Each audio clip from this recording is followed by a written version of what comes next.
Le centre Hubertine Auclair, donc je pourrais faire le son de la vidéo en fait parce que je la connais pas mal. Les inégalités entre les femmes et les hommes, les inégalités sont partout. Hubertine Auclair, donc pionnière du féminisme, née en 1848, travaillait déjà pour les droits politiques des femmes notamment. Et c'est en hommage à cette féministe pionnière que notre structure a été nommée, donc créée en 2009 à l'initiative du Conseil régional d'Île-de-France des acteurs et des actrices de l'égalité. Et c'est une association qui a pour but de mettre en réseau, et d'accompagner des professionnels qui souhaitent porter des projets sur les questions d'égalité entre les femmes et les hommes, de lutte contre les violences faites aux femmes avec l'Observatoire régional contre les violences faites aux femmes. Et donc on fédère un réseau de collectivités, d'associations, de syndicats qui souhaitent s'engager, qui s'engagent au quotidien sur ces thématiques. Et nous, on les accompagne en, répertoriant des ressources, en créant des ressources, en créant des études, en finançant l'élaboration de guides pratiques, et puis en, faisant de la sensibilisation, de la formation, pour différents types de publics donc qui souhaitent s'engager, sur ces thèmes-là. Parmi nos publics cibles se trouvent aussi les professionnels de l'éducation, et c'est ce qui nous rassemble bien aujourd'hui, hein, donc un des piliers des travaux du centre, c'est l'éducation égalitaire, l'éducation à l'égalité, l'éducation non discriminante, non sexiste, plein de façons de poser ces termes et pour faire ça, donc on a ces 4 axes qui sont présentés et que vous voyez, hein. On accompagne des acteurs et actrices, des structures, dans le champ de l'éducation non sexiste, qui souhaitent mener à bien un projet, qui ont besoin d'outils, de mise en relation, de contacts, d'accompagnement. Et puis pour faire cela, on produit des connaissances, des études, des guides, on produit aussi des outils éducatifs, des expositions que l'on met à disposition des établissements scolaires, et des structures qui accueillent des jeunes publics, des campagnes de sensibilisation, qu'on prévoit tous les ans, hein. On sort une campagne de lutte contre les violences sexistes et sexuelles ou, de promotion, de l'égalité entre les jeunes. Et puis on a des outils on répertorie tout un tas de ressources, notamment notre Egalitech, qui vous permet de faire des recherches par mots-clés, par type de public, pour pouvoir trouver les ressources dont vous avez besoin pour mener à bien vos missions. Et puis notre troisième axe, hein, c'est la formation des professionnels qu'on propose, là, dans le cadre des webinaires, mais aussi avec des formations, dans nos locaux à Saint-Ouen, qui sont ouvertes aux professionnels de l'éducation nationale, de manière large aux professionnels qui sont en contact avec des jeunes, hein, qu'on propose, on essaye de les proposer une fois par an, sur différents thèmes. La prévention des violences sexistes et sexuelles, les biais de genre dans les pratiques enseignantes et éducatives, les stéréotypes de genre dans les médias, dans les productions culturelles, l'articulation entre le sexisme et les discriminations qui visent les personnes LGBTQIA+, et puis sur le cybersexisme, un des axes sur lequel on travaille beaucoup. Voilà et puis en Île-de-France, on propose aussi ces formations, au sein des établissements, selon nos disponibilités, en termes d'agenda puisque nous sommes une petite équipe, au centre.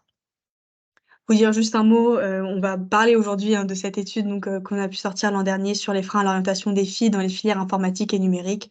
On a aussi 2 nouvelles publications, de ces derniers mois. Le guide, sur le genre et les espaces scolaires, qui s'intéresse aux espaces scolaires du secondaire au prisme du genre, essaie de voir ce qui peut s'y jouer entre les élèves. Est-ce que des espaces vont être, utilisés de la même manière par les filles, par les garçons, par les autres élèves? Est-ce que ces espaces vont reproduire des inégalités? Donc un guide qu'on avait eu l'occasion de présenter lors d'un des webinaires, lors de notre, 2e webinaire au début de l'année, qui est disponible, hein, donc sur notre site. Et puis il y a le webinaire qui est aussi disponible en replay si vous souhaitez, en savoir plus et écouter une présentation du guide, en plus ou, à la place de le lire. Et puis, le Memento, mettre en œuvre des actions pour favoriser l'égalité filles-garçons, lutter contre le sexisme et les LGBTQIA-phobies, qui est notre, guide un peu de référence, hein, qui fait une petite dizaine de pages, qui vous permet d'avoir, plein d'informations, en un seul lieu, à la fois des définitions, quelques chiffres, et puis, le cadre législatif et réglementaire sur ces questions-là au niveau de l'éducation nationale.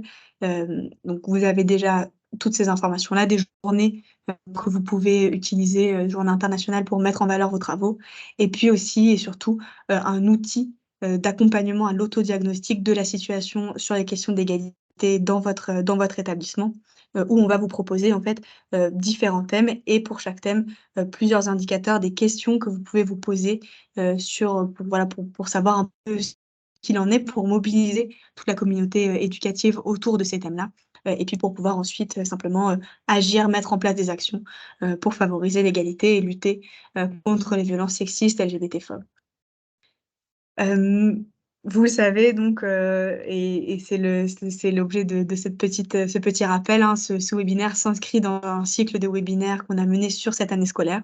Donc on avait 6 dates au cours de l'année, c'est la dernière, mais vous pouvez retrouver en replay, les autres séances à chaque fois, hein. C'est des séances de 2 heures avec pour but d'avoir un contenu introductif, large, sur différents thèmes. Donc n'hésitez pas à vous saisir, du replay de ces webinaires. Ils sont là pour vous. Vous pouvez les diffuser largement, auprès de vos collègues. Je crois qu'il y en a encore un ou 2 qu'il faut qu'on remette à jour sur le nouveau site, mais normalement les autres, vous pouvez les trouver, hein, en allant sur le site, en descendant jusqu'à, les différents pôles éducation, et en cliquant sur éducation, vous arrivez sur la page qui vous propose, d'aller voir les webinaires.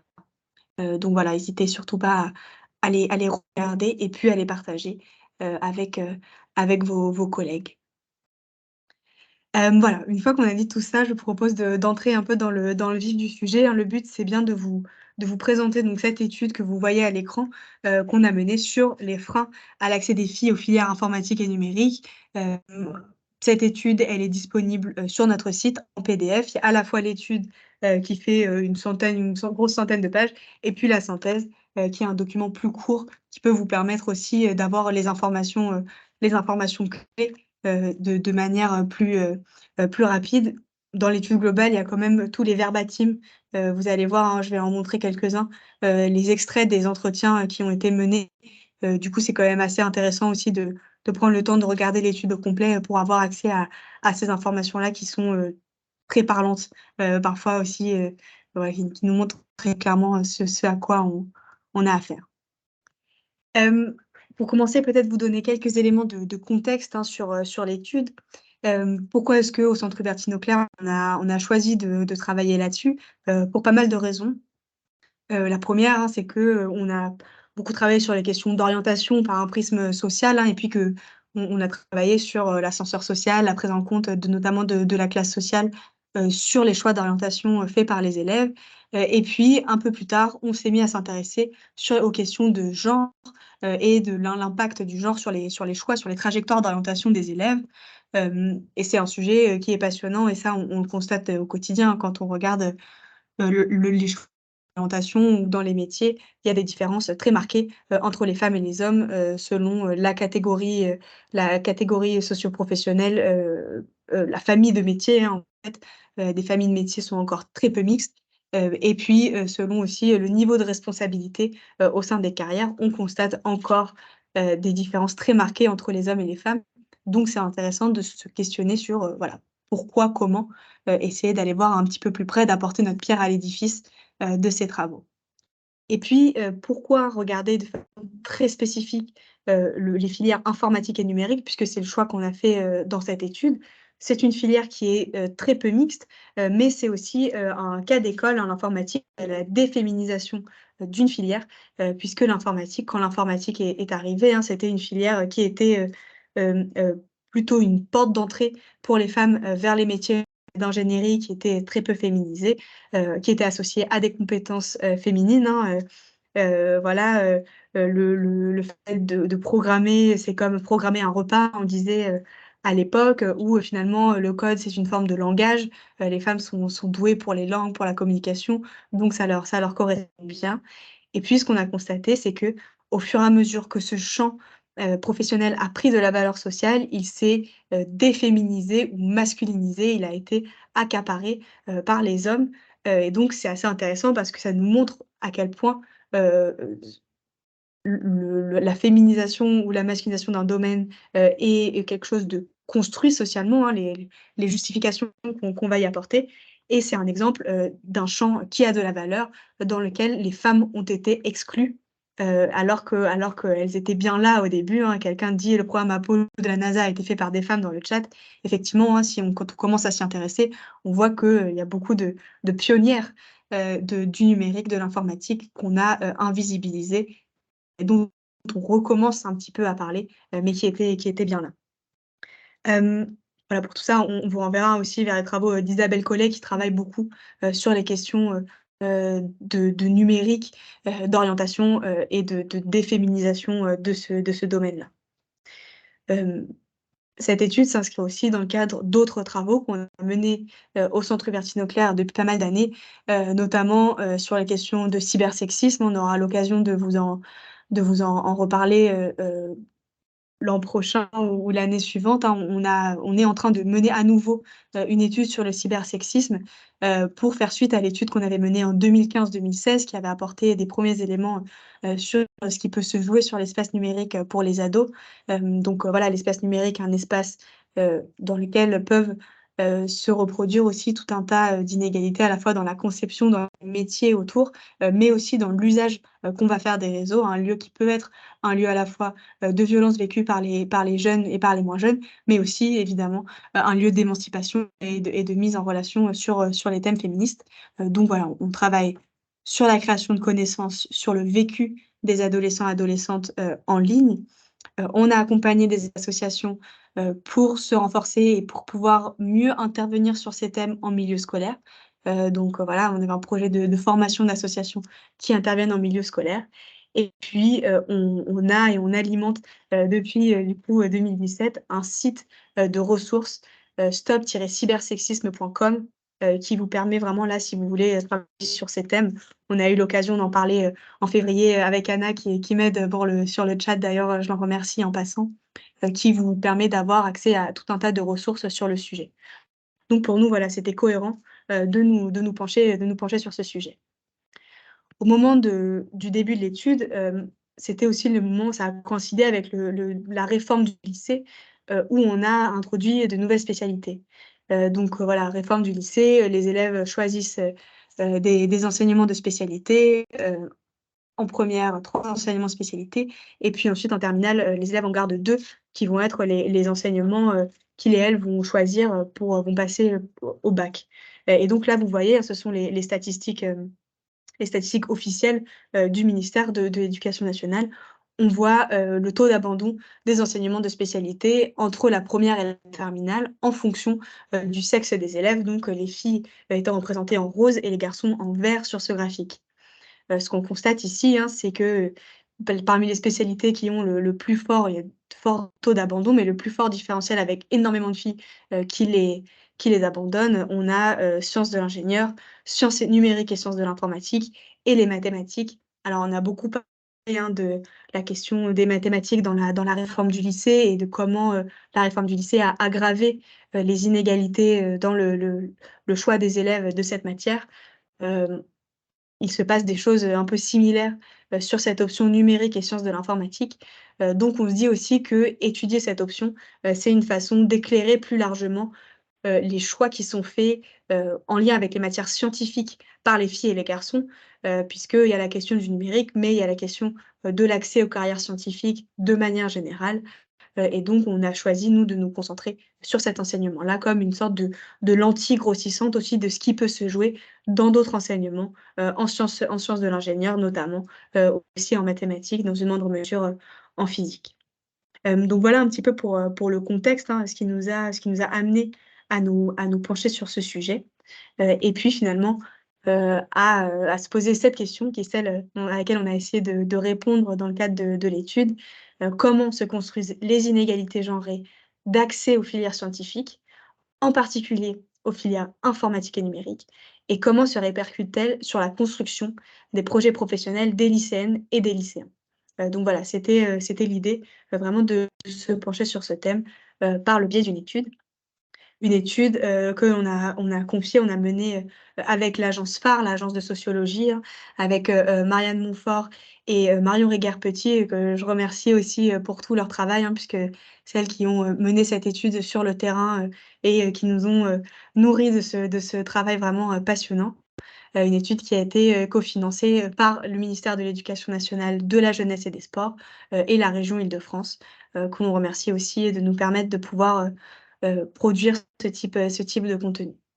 La méthodologie de l'étude, était une méthodologie, basée sur des entretiens, et des observations et une revue de littérature. où donc l'équipe de sociologues a enquêté dans 5 lycées d'Île-de-France, qu'on avait choisis parce que c'était des établissements qui avaient des caractéristiques différentes, à la fois sur, les populations, sur, le lieu où ils sont, sur aussi les options qui sont proposées, au sein du lycée, les enseignements de spécialité et puis sur les éventuelles filières post-bac, qu'il pouvait y avoir, en termes de prépa ou de BTS dans certains des lycées, donc avoir vraiment une diversité, des lycées. Et puis, les chercheuses, ont donc pu mener, sur les 3 ans, vraiment le suivi d'une cohorte de la seconde à la terminale, en réalisant des entretiens auprès d'élèves, seuls ou de groupes d'élèves, donc en seconde, en première, en terminale sur 3 ans. Des entretiens avec des membres des équipes éducatives, enseignantes, encadrantes et puis des observations en classe et notamment dans des enseignements de matières scientifiques, pour, voilà, pour en savoir un peu plus sur, au-delà de ce qu'on raconte de ces moments en classe, qu'est-ce qu'on peut observer aussi en étant de l'extérieur, de ces moments-là. Donc c'est une étude qui se base sur un matériau, très riche, hein, avec, voilà, de nombreuses sources. Que je vais, résumer, mais de façon, très très large, hein. Vous allez voir, il y aurait plein d'autres choses dont on pourrait parler, mais voilà, l'idée, c'est de vous donner, envie, d'aller regarder un peu plus en profondeur, dans le rapport, et puis surtout, de vous saisir de ces questions, pour les travailler aussi au niveau de votre établissement. En gros, les résultats de l'étude sont structurés en 2 grandes parties. Une première partie, sur, les représentations, les ce qui guide les choix d'orientation, des élèves, hein, puisque c'était une des grandes questions. Comment les élèves, heu, créent leurs choix, construisent leurs choix d'orientation. Donc voilà, elle est appelée comme ça, l'informatique, un domaine d'homme, des représentations qui structurent les projections. On va voir, qu'on a l'impression on a avancé sur tout un tas de sujets, mais il y a encore, des représentations fortes de la part des jeunes qui s'expriment de façon différente et qui vont, avoir des implications très concrètes sur leur choix d'orientation.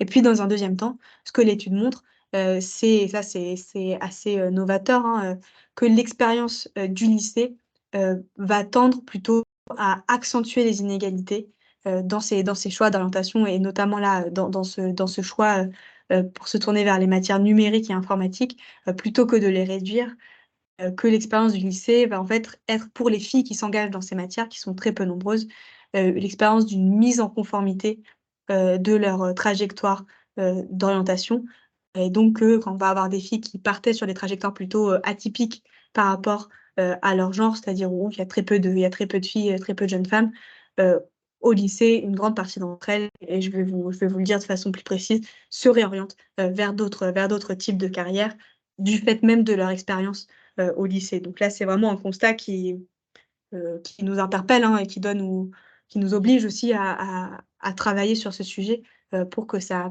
n'arrive pas, pour que les filles puissent, continuer à se projeter, vers, toutes les carrières qu'elles veulent, comme les garçons vers toutes les carrières qui les intéressent. Hem, Si on entre un petit peu dans le détail, donc sur la première partie, sur la question des représentations et de la formation des choix d'orientation. Ce qu'on constate, hein, de façon assez claire, hein, c'est que d'abord que globalement, les choix d'orientation sont conformes aux identités de genre des élèves et à l'image qu'ils et elles ont du monde du travail. Que les spécialités scientifiques et informatiques sont prisées par les garçons et peu investies par les filles, et qu'on a donc de fait un faible nombre de lycéennes, qui ont un projet d'orientation, atypique.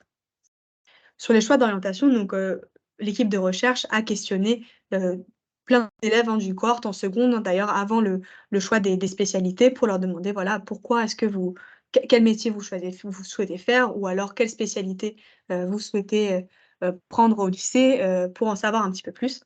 Et ce qui ressort, c'est que les choix d'orientation, d'options, d'enseignement de spécialité sont pour la plupart prévisibles, c'est-à-dire que les lycéens et les lycéennes ne vont pas faire les mêmes choix.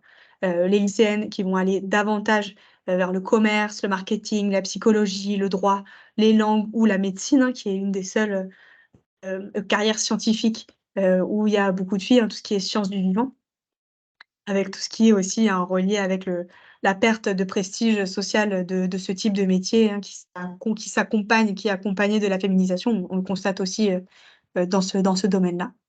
et puis les lycéens de l'autre côté, qui vont s'orienter plutôt vers les domaines du sport, de la comptabilité, de l'immobilier, des finances, et de l'ingénierie. En fait, ce qui est très intéressant, c'est qu'évidemment, quand on demande aux élèves, tout le monde les élèves, répondent: «Bah, bien sûr que tout le monde peut faire, tous les métiers». Il y a pas de question d'un métier qui serait, interdit ou impossible, ça c'est sûr. Donc tout le monde peut tout faire, mais quand on regarde de façon très spécifique, les élèves, continuent de faire des choix différents, en fonction de si ils ou elles sont des filles et des garçons, et expliquent ces choix, avec d'une façon, assez, en lien avec les choix individuels, hein, en disant, bah, chacun choisit selon ses goûts, ou alors, il y en a qui s'auto-censurent, qui n'osent pas, et en fait, il n'y a pas une étape d'après où on réfléchirait sur, ben, pourquoi nos goûts, sont ceux-ci? Pourquoi est-ce qu'on n'ose pas? Qu'est-ce qui nous bloque, hein, finalement? Quels sont les freins, hein, plus au-delà d'oser, quelles sont les barrières, auxquelles vont faire face, les élèves qui vont être en minorité, dans leur filière, hein, filles ou garçons qui vont être très peu nombreux, nombreuses, vont faire face à des freins très clairs. Donc voilà, on a cette idée un peu de, si on veut, on peut, mais en même temps, personne ne le fait. Les élèves continuent, à se projeter dans des métiers qu'ils constatent au quotidien sont occupés, par des hommes ou par des femmes, hein, ils le voient bien dans leur vie de tous les jours. Ça pose la question des représentations, comment est-ce qu'on met en valeur, différents types, de métiers. Ce que cette partie, montre aussi, c'est que, les élèves, ne déclarent pas d'impact de l'accompagnement à l'orientation sur leur choix d'orientation. Les élèves expliquent que leurs choix d'orientation sont basés, sur eux, sur leurs goûts, sur leurs envies, sur leurs échanges avec leurs amis, leurs camarades, avec leur famille. Donc là, le rôle de la famille est toujours mis en avant. Par contre, quand on demande aux élèves, les élèves ne citent pas d'influence de l'école sur leur choix d'orientation, et quand on leur demande, si, il y a eu un impact, les élèves déclarent que non, en fait, hein. Et ça, c'est intéressant à avoir en tête. Il y a de maintenant, on doit avoir un programme, hein, de 54 heures, maintenant qui sont censés être répartis au lycée sur, d'accompagnement à l'orientation. Pour le moment, dans cette étude, on ne constate pas d'impact, de ce type d'accompagnement, qui, doit être proposé et qui est proposé quand c'est possible dans les établissements, sur les choix. Hem Et puis donc ça se traduit, hein, de façon très claire, au lycée, notamment, sur les choix, de spécialités scientifiques. Donc là, voilà, c'était un petit graphique, hein, qui montrait, la différence, entre les filles et les garçons au moment où on faisait l'étude, hein. Il y avait, donc la spécialité numérique et sciences de l'informatique était une spécialité, assez peu, choisie, hein. Ça fait pas partie des spécialités, stars, mais par contre, on voit une différence très claire, entre les filles et les garçons, heu, qui est en miroir avec, le fait qu'il y a beaucoup plus de filles qui ne prennent aucune, spécialité scientifique, hein. On le voit sur le graphe, hein, 76 des élèves qui ont pris 0 option, enseignement de spécialité, pardon, scientifique, sont des filles, alors que 72 des élèves qui avaient choisi 3 enseignements de spécialité scientifique, étaient des garçons. Donc on voit bien ce déséquilibre, qui est pas spécifique à numérique et sciences de l'informatique, mais qui est, particulièrement exacerbé, voilà, dans cette discipline-là. Évidemment, en terminale, quand on n'a plus que 2 enseignements, ça se ça la le différentiel, se se s s'aggrave encore plus. Donc on voit à peu près, hein, il y a très peu de lycéennes, qui choisissent cette option. Hem, Ce qu'on constate aussi, hein, globalement, c'est que, les élèves ont un désintérêt global pour l'informatique. C'est-à-dire que en gros, les élèves ne s'intéressent pas particulièrement, à ces questions, hein, c'est un débouché qui reste très flou, au niveau du lycée. Quand on demande des mots, là, c'est l'exercice qui a été fait, hein. On voit que les élèves, sortent des mots assez génériques, hein, sur les questions, d'informatique ou de numérique, et en fait, il y a une vraie méconnaissance, des métiers. On a, une image un peu, stéréotypée de ce à quoi ça peut faire référence, mais très concrètement, si on demande aux jeunes de se projeter sur des métiers en lien avec ces sujets, ça reste encore, très difficile. On constate aussi, c'est que, les élèves, restent encore marqués, par, la figure du geek, et ça, on le constate, chez les filles comme chez les garçons.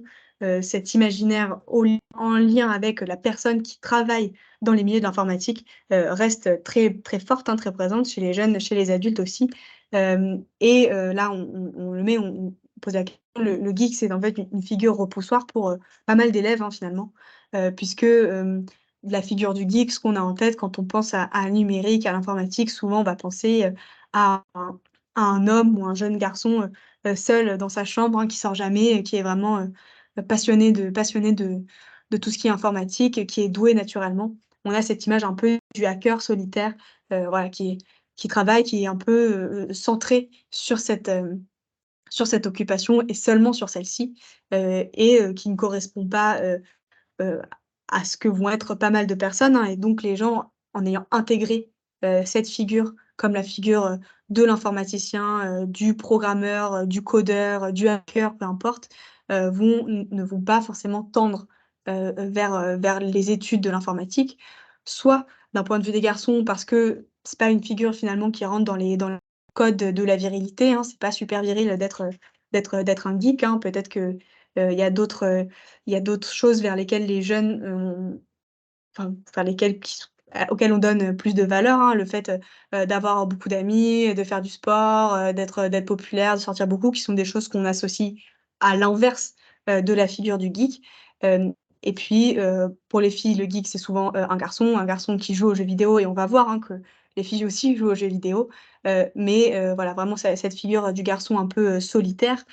Et puis il y a aussi cette idée reçue, que le geek serait, passionné et naturellement doué, ce qui en fait, disqualifie tout un tas de personnes qui s'intéressent un peu à l'informatique, mais pas trop, qui sont pas très forts parce qu'on a l'impression que pour pouvoir travailler dans ce métier, il faut être passionné, il faut ne faire que ça, il faut passer beaucoup de temps, il faut être doué, alors que ce sont, comme plein de métiers, hein, quelque chose qu'on va, apprendre, créer, et c'est bien l'idée, hein, d'avoir ces formations-là, sur ce choix-là. Tout ça évidemment, et je vois dans le chat, hein, s'additionne aussi à toutes les idées reçues et les stéréotypes qui sont encore très prégnants, sur les sciences, les filles et les garçons et les sciences, hein. Les garçons, qui ont un cerveau qui fonctionne vite pour les sciences, les filles, voilà, qui peut-être, vont se dire que ça n'est pas pour elles parce que ce sont des idées reçues qu'on entend depuis longtemps, et puis parce qu'elles n'ont pas ou peu représenté, quand on parle, de scientifiques, on parle souvent, heureusement de plus en plus, hein, mais de assez peu de femmes scientifiques ou de femmes ingénieures. Hem, Toutes ces questions, traversent aussi, les équipes enseignantes et éducatives, hein. Bien sûr, nous-mêmes, on n'a pas forcément, je vois quelqu'un qui dit: «On ne connaît pas forcément, hein, super bien les métiers du numérique», c'est sûr, et c'est des vraies questions, hein, qui se sont posées aussi au moment où il a fallu, avoir des volontaires pour enseigner ces nouvelles matières. Voilà, qui va les enseigner? Comment on va s'approprier ces nouveaux contenus? Voilà, comment faire pour aussi, rendre accessibles, tous ces métiers qui sont nombreux et qui en fait, structurent une grande partie de notre quotidien et sont certainement pas amenés à disparaître. Hem, du coup, on constate, hein, que ce sont les garçons, qui s'orientent le plus, vers les filières, numériques et informatiques. Donc, dans les classes, hein, dans l'enquête, donc en 1 et surtout en terminale, il y avait très peu de filles. Une fille, parfois 2 filles, dans les classes. Il y avait une classe où il y avait 5 6 filles, mais sinon globalement ce sont des classes vraiment très peu mixtes, où il y a une fille, 0 fille, et l'équipe de recherche a dû même recruter des filles en plus, dans l'enquête pour, faire un suivi de cohorte qui soit cohérent puisque, après la seconde, il y avait, très peu de filles, il y avait pas de filles qui avaient choisi, cette option numérique et sciences de l'informatique. Donc on a dû aller chercher d'autres filles, qui l'avaient choisie, et ça montrait très concrètement, le fait qu'il y a très peu d'élèves, très peu de filles qui s'orientent, vers ces questions. Quand on essaie de regarder pourquoi, on se rend compte que, voilà, c'est vraiment lié aux représentations, qu'on va avoir de ce métier, de tout ce qui s'y rapporte. La première chose, c'est que, et ce qui est super intéressant dans cette étude, hein, c'est que, quand on regarde pourquoi, les filles et les garçons se dirigent vers ces filières-là, donc quand on interroge les élèves, qui sont allés, dans ces filières-là, hem, ils vont donner à peu près les mêmes raisons, sur un certain nombre de points, et notamment sur leurs facteurs de connaissance, de l'informatique. Les élèves qui se dirigent vers ces filières, globalement au lycée, sont des élèves qui jouent aux jeux vidéo. filles comme garçons. Ça, c'est le facteur de connaissance du numérique qui est commun. Des élèves qui jouent, qui ont une pratique de jeu qui peut être diverse et qui du coup s'intéressent à, bah, qu'est-ce qu'il y a derrière? Comment ça se crée? Est-ce que moi je pourrais travailler là-dedans? Seulement, le discours autour des jeux vidéo va être très différent en fonction des filles et des garçons.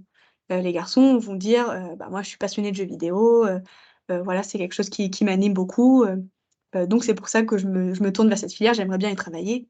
Les filles vont avoir tendance à dire: «Ah oui, moi, je joue un petit peu». Elles vont répondre quand on leur pose la question: «Oui, je joue avec la console de mon père, de mon frère». Elles vont avoir une moindre légitimité, pour, aller vers ces filières-là, alors que, leur facteur qui les fait aller, vers la filière est la même que les garçons.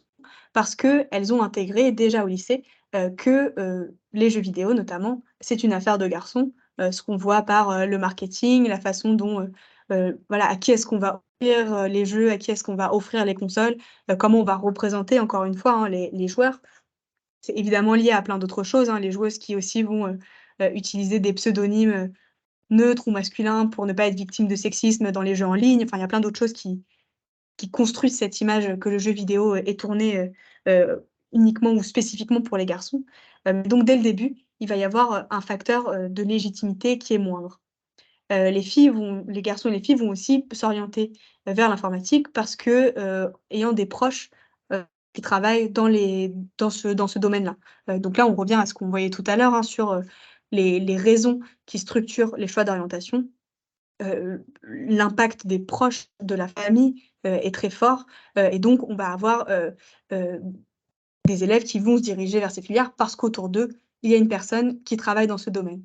Mais ici, ça va toucher davantage les garçons, puisqu'il y a davantage d'hommes qui travaillent, dans ces secteurs-là, il va y avoir assez peu de filles finalement. Les filles ne vont y aller que si c'est, un personnage, une personne, un féminin autour d'elles, qui travaille dans ce domaine. Alors que les garçons, peu importe finalement, ils connaissent quelqu'un, un oncle, une tante, un cousin, une cousine, ça va les pousser à y aller. Pour les filles, ça va être uniquement, quand elles vont connaître une autre femme autour d'elles, qui travaille dans ces domaines-là.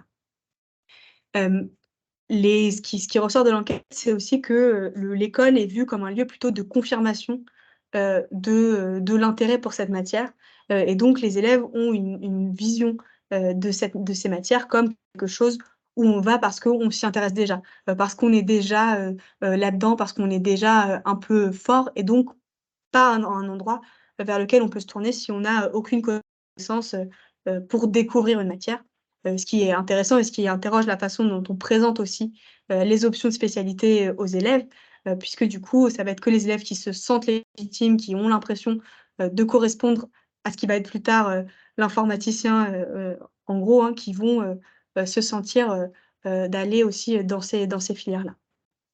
Il y a quelques élèves qui se retrouvent là un peu, alors que correspondent pas à cette image-là ou ne se projettent pas forcément, dans ces trajectoires, professionnelles, et ça va être uniquement des garçons. Et ça, c'est intéressant de l'avoir en tête parce que ça on va y revenir un petit peu par la suite. Il y a que des garçons qui se retrouvent, dans ce qu'on a dit, par dépit ou par défaut.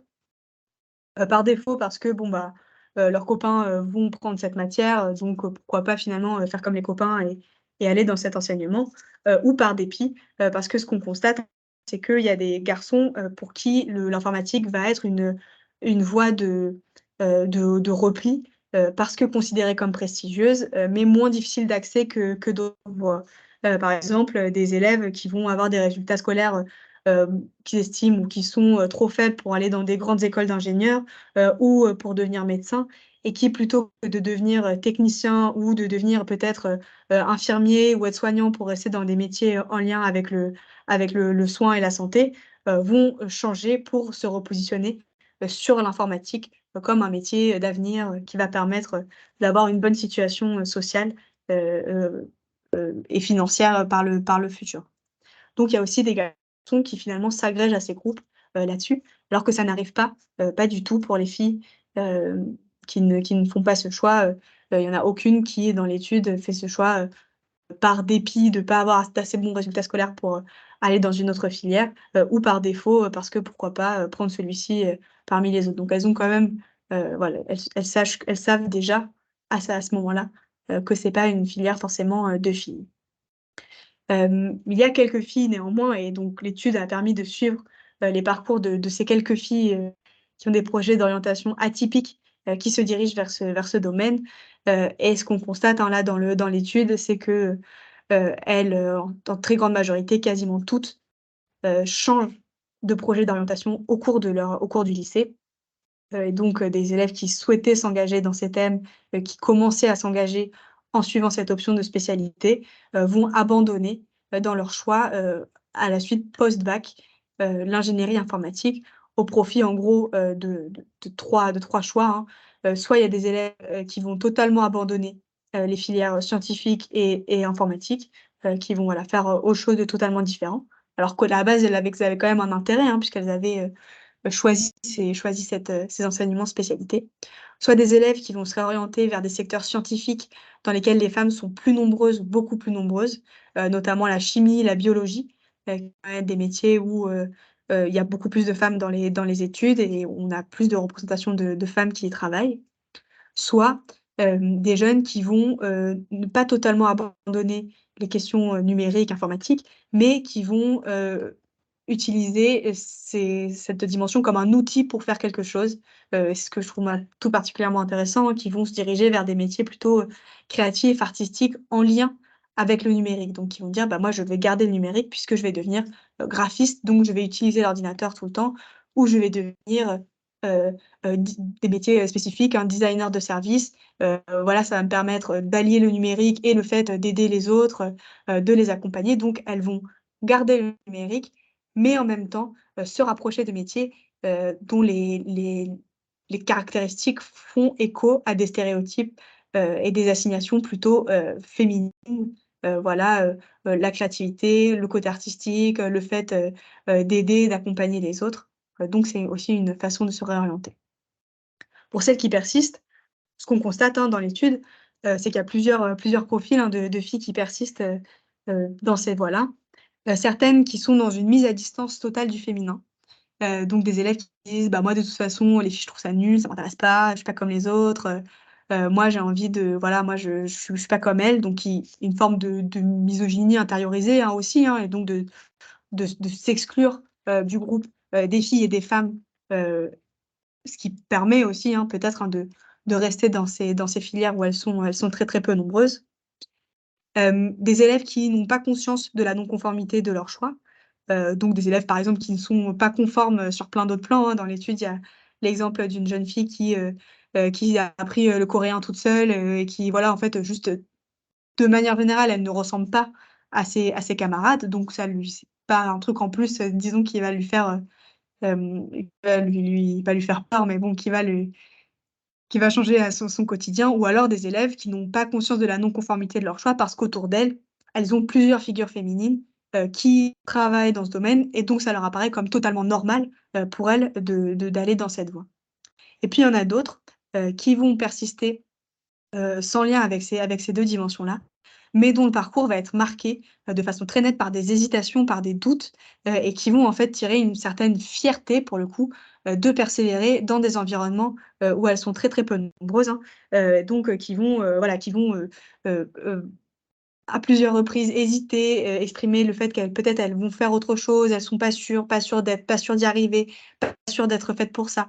Mais finalement qui vont utiliser le fait qu'il y ait très peu de femmes comme aussi un argument supplémentaire pour dire: «Moi je suis capable, je vais y arriver même si c'est difficile, dans ce secteur-là». Donc c'est intéressant de voir un peu, qui finalement, persiste dans ce domaine-là. Hem Si on regarde ensuite ce qui se produit au lycée, hein, comment on en arrive à ça, hem, ce qu'on constate, ce que l'étude constate, c'est que finalement, au sein du lycée, on va accentuer les inégalités de genre entre les élèves. Et là, bon, voilà, on mesure, hein, les progrès parcourus, sur plein de sujets, mais quand on regarde en fait, là, ce qui est démontré par cette étude menée il y a quelques années, on voit quand même qu'il y a encore, heu, beaucoup de chemin à parcourir, et notamment, sur cette question des inégalités. D'une part, de manière très large, hein, on va voir comment, le lycée produit et renforce les inégalités encore, entre les filles et les garçons. Comment au sein des enseignements, si on regarde de façon plus spécifique, au sein des enseignements numériques et sciences de l'informatique, on a vraiment, ce que les chercheuses ont appelé la fabrique d'un sentiment d'incompétence chez les filles. Donc, vraiment là, quelque chose de très fort, hein, ces élèves qui arrivent, qui sont intéressés par la matière, qui à la fin de leur lycée, vont pour la grande majorité se diriger vers autre chose, qui décrivent vraiment cette fabrique d'un sentiment d'incompétence au sein de l'enseignement. Et puis, voilà, le dernier point, montrer comment, ces aspects sont faiblement pris en compte, par les équipes éducatives et par les pouvoirs publics. Le fait que les inégalités, ne sont pas, fruits de socialisation, extérieure, aux établissements scolaires, mais bien qu'au sein des établissements scolaires, il se crée, il se construit, il se produit des inégalités, aussi entre les élèves et notamment, mais pas que, sur les questions d'orientation.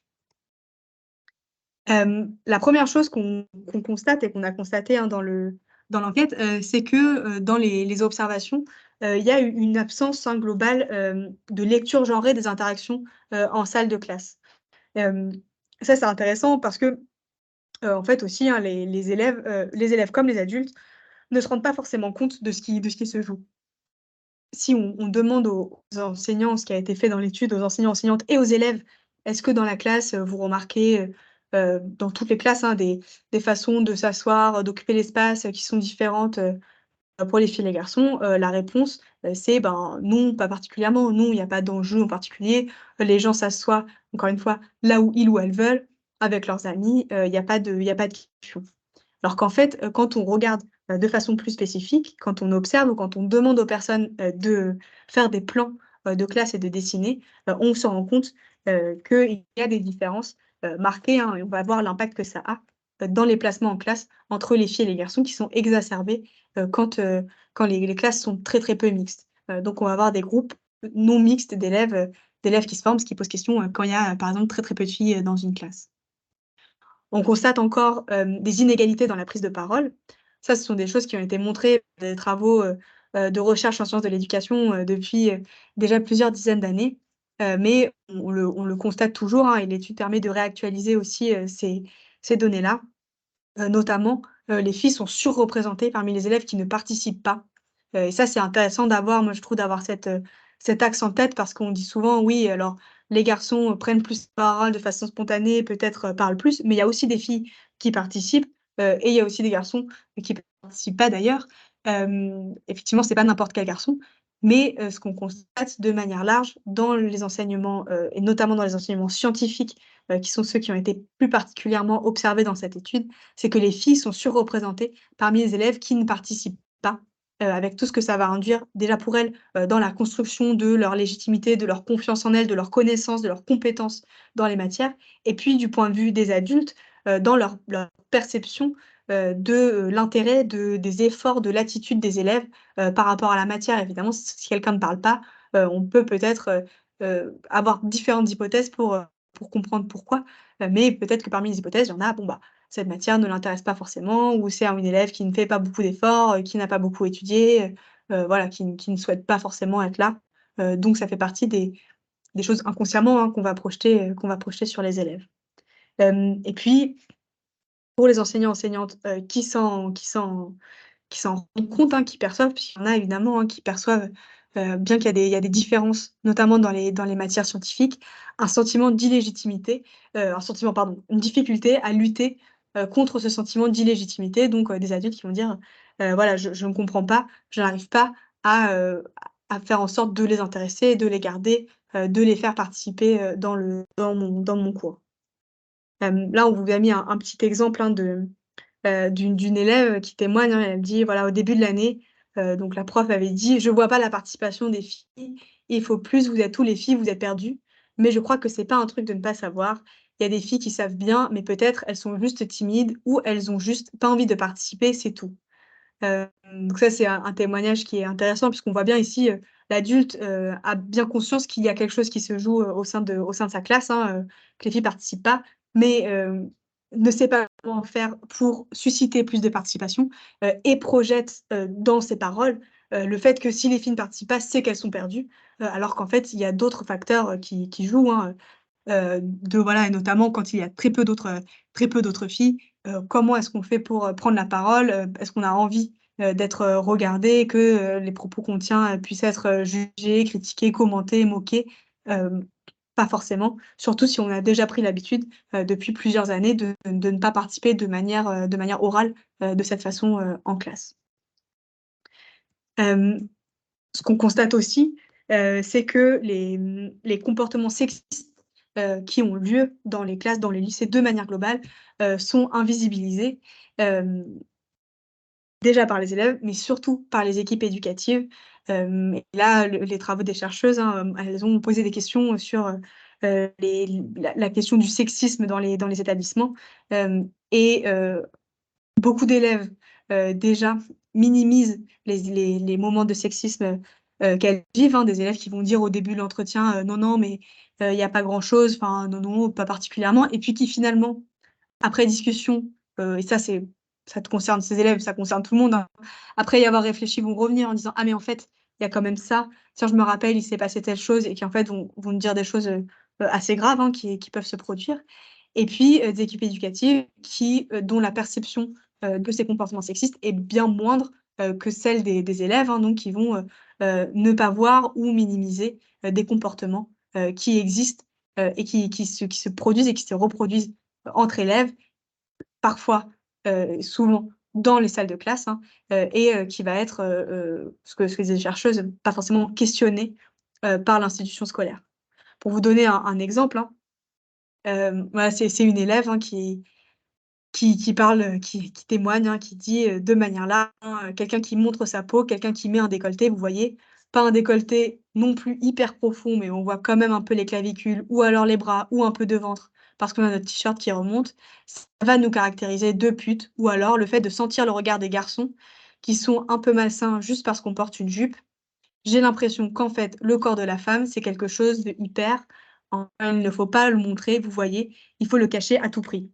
Donc voilà, un peu le genre de comportement que rapportent des élèves de façon, quotidienne, hein, et banalisée, de comment, déjà au lycée, elles ont intégré, des normes en lien avec leur corps, qui se passent au lycée puisque ce sont les garçons, là qui les regardent, ou les autres élèves, qui vont les caractériser de putes.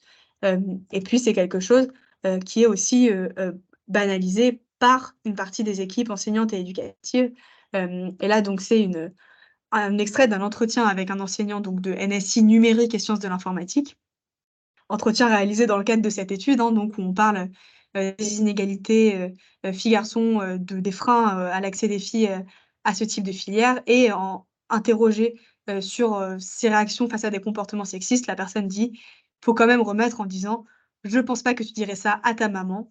Après, ils sont pas encore assez matures pour le comprendre, donc il faut pas les réprimander, mais il faut une petite pique."» Donc là, on voit un peu ce qui peut se jouer, hein, aussi au niveau des discours, qui entourent des comportements sexistes, hein, puisque là, voilà, on déresponsabilise les élèves, sous couvert de non-maturité, ce qu'on continue de faire avec des adultes, hein, d'ailleurs, beaucoup plus âgés. Hem, on estime qu'il ne faut pas les réprimander. Pourquoi? On ne sait pas, hein, comme si c'était pas très grave, hein, finalement. Et puis on les renvoie, à leur mère. «Je pense pas que tu dirais ça à ta maman». Donc finalement, on participe aussi, hein, de créer un climat, qui est pas vraiment, propice à l'égalité, par, une invisibilisation, une banalisation, de ces comportements-là, qui pourtant pèsent et sont remarqués, par les élèves de manière large, au sein du lycée, dans les enseignements scientifiques, mais pas que, aussi de manière très large. Donc on est, voilà, sur un environnement déjà, de base, hein, qui est sexiste, où des comportements sexistes ont lieu, se produisent, ne sont pas, nommés, et ne sont pas, traités en tant que tels, aussi dans beaucoup de cas, par les équipes malheureusement. Et puis, on constate aussi, qu'il y a encore beaucoup de stéréotypes, notamment, sur les questions, d'orientation. Donc ça, c'est des choses qui ont été, observées aussi, hein, dans les observations. Les chercheuses ont observé des séances, d'accompagnement à l'orientation. Ce qu'elles constatent, c'est que donc les élèves, proposent des choix d'orientation basés sur, leurs goûts, leurs envies, leurs appétences, mais qui ne sont pas questionnés non plus, par les adultes, sur, on questionne cette dimension, dans leur choix. On ne pousse pas peut-être à essayer d'explorer d'autres avenues. Ah tiens, ce type de profession m'intéresse, pourquoi pas aller vers quelque chose de proche, peut-être, qui est moins stéréotypiquement, du genre de l'élève. Et puis, dans certains cas, des stéréotypes peuvent même être diffusés, par des professionnels en salle de classe dans l'établissement. Comme par exemple, hein, là je le cite, hein, un professionnel qui parle du choix d'un élève qui exprime qu'il veut devenir pompier comme un choix qui est couillu ou viril. Donc là, on voit bien aussi, la force des stéréotypes, qui vont être, voilà, qui vont être, diffusés, par les adultes eux-mêmes. D'autres élèves, hein, par exemple, dans une salle dans une heure sur les questions d'orientation, des professeurs qui vont, systématiquement, avertir les jeunes filles de la difficulté, du métier qu'elles envisagent, et ne le feront pas pour les jeunes garçons. Voilà, par exemple, une fille veut devenir, astronaute, ou, grand reporter ou commissaire aux comptes. Alors c'est dans un établissement scolaire, de classe sociale, très favorisée. Heu, L'adulte insiste sur la difficulté de ces métiers, hein, le fait que ça va être des métiers, très exigeants, très compliqués dans lesquels il va falloir, faire beaucoup d'études et beaucoup travailler, voilà, pour y arriver, mais n'indique pas, ce même type de difficultés à un garçon qui, déclare vouloir devenir, directeur du FMI. Donc voilà, on qui est quand même un choix de carrière, Heu, je sais pas, je pense qu'on pourrait aussi, dans ce genre-là, le qualifier de couillu, mais bon, en tout cas, qui va aussi demander beaucoup de travail, mais là, il n'y a pas, de la part de l'adulte qui accompagne, une remise en question, de la même façon de la quantité de travail qui va être demandée pour arriver, à ce à ce à ce métier. Hem Ça a des conséquences parfois très concrètes, hein, dans la constitution des groupes classes, ces stéréotypes. Des stéréotypes toujours ancrés, hein, des filles qui sont pas ou qui sont moins faites pour les sciences, notamment quand il faut, choisir les options, si on n'a pas, le nombre de places suffisantes, il faut bien faire un choix, dans qui est-ce qu'on envoie, dans telle option.